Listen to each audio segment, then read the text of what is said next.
देखिए, India alliance को मैंने समर्थन जिस दिन राष्ट्रीय सोशलिस्ट समाज पार्टी का गठन किया उस दिन से लगातार करता चला आ रहा हूं।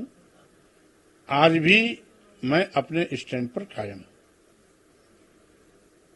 क्योंकि हमारा मकसद बहुत साफ है कि जिस तरीके से भारतीय जनता पार्टी देश के करोड़ों नौजवानों को बेरोजगार बना दिया, सरकारी नौकरियां खत्म कर दी, अनुसूचित जाति अनुसूचित जनजाति पिछड़ों का आरक्षण शून्य निष्प्रभावी और खत्म करने का साजिश कर रही है,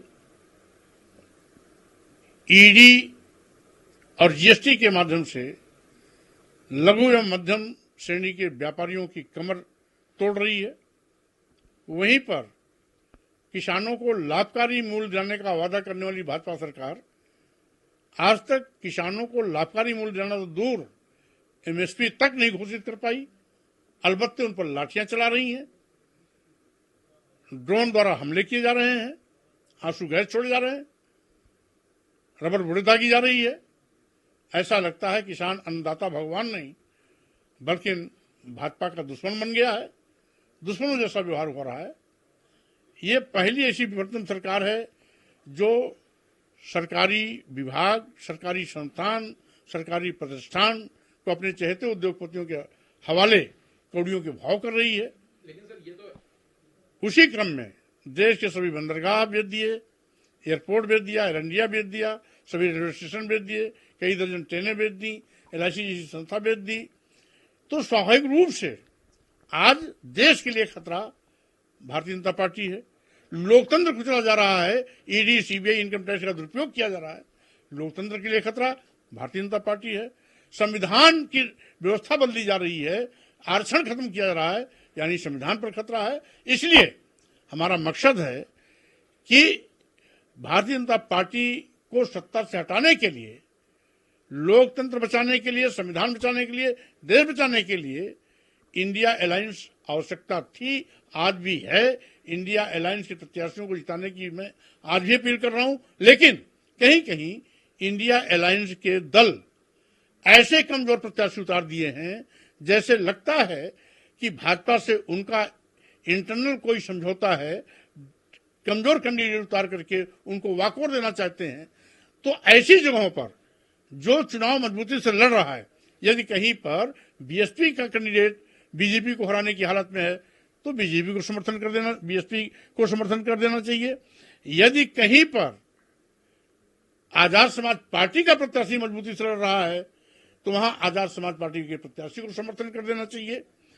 यदि वहां पर कहीं अन्य क्षेत्रीय दल का कोई प्रत्याशी मजबूती से चुनाव लड़ रहा है और बीजेपी को हराने की हालत में है तो वहां पर उस जो जिताऊ प्रत्याशी है उसको समर्थन करना चाहिए।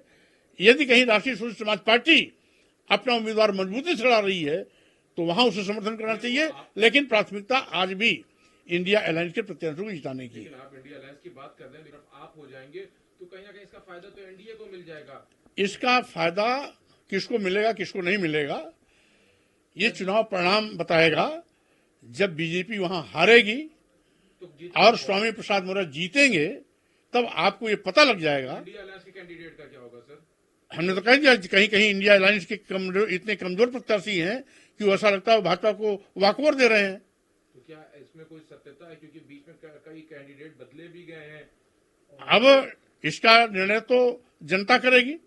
हमारा तो दिमाग साफ है तो इंडिया कि बीजेपी को सत्ता से हटाने के लिए हम इंडिया अलायंस जहां जिताऊ पोजीशन में है वहां इंडिया अलायंस के प्रत्याशियों को समर्थन देंगे। कुशीनगर की बात और जहां पर अन्य विपक्षी पार्टी का कोई नेता या प्रत्याशी मजबूती से चुनाव लड़ रहा है, बीजेपी को हराने की हालत में है, वहां पर उसे समर्थन देने की अपील करता हूं। कुशीनगर की आपने बात करी, वहां तो समाजवादी पार्टी का कैंडिडेट तो क्या लगता है कि समाजवादी पार्टी की साठगांठ हो गई है अब बीजेपी से, जो आप कह रहे हैं कि बीजेपी का कैंडिडेट? अब मैं इसको नहीं कह सकता, लेकिन वहां की जनता उसे जानती भी नहीं है जो प्रत्याशी आया है, और हमने अपने को प्रत्याशी वहां की जनता की मांग के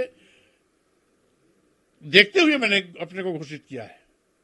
लेकिन आपको आपने यहाँ पे कहा, उसका तो कह रहे हैं आप इंडिया गठबंधन का। वहां की जनता चंद्रशेखर आजाद को भारी मतों से जिता रही है। नगीना लोकसभा के कई कार्यकर्ताओं ने मुझसे अनुरोध किया कि मौर्य जी आप भी अगर समर्थन दे देंगे तो जीतने का अंतर और बढ़ जाएगा, भारी अंतराल से हम जीतेंगे। लेकिन वहां पे भी तो इंडिया अलायंस का कैंडिडेट खड़ा हुआ है। लेकिन अगर इंडिया अलायंस का कैंडिडेट भारतीय जनता पार्टी की लड़ाई के टक्कर में है ही नहीं, तो क्या भारतीय जनता पार्टी को जीतने के लिए हम वहां पूजा पाठ करेंगे? लेकिन वोट तो कट जाएगा और फायदा तो बीजेपी का होगा। ये सब बाकी पार्टी का कहना है। ये गलत धारणा है। बीजेपी की खटिया खड़ी बिस्तरा गोल होने जा रहा है। बीजेपी को जिस तरीके से आज देश में तानाशाही चल रही है, 80 करोड़ लोगों को भारतीय जनता पार्टी ने गरीब मोहताज बना दिया, 5 किलो 10 किलो चावल पर जिंदा रहने के लिए मजबूर हैं। उनके पास न खेती है, न रोजी रोटी का कोई अन्य साधन है, न नौकरी है। वो 5 किलो 10 किलो चावल के लिए लाइन लगाते हैं। ये 80 करोड़ लोग हैं, 1 2 3 नहीं। और ये सरकार आंकड़ा देती है, यानी 80 करोड़ लोगों को गरीब बनाया, मोहताज बनाया, जिनके लिए खाने के लाले हैं 5 किलो 10 किलो चावल पर अपनी जिंदगी बिताने के लिए मजबूर है।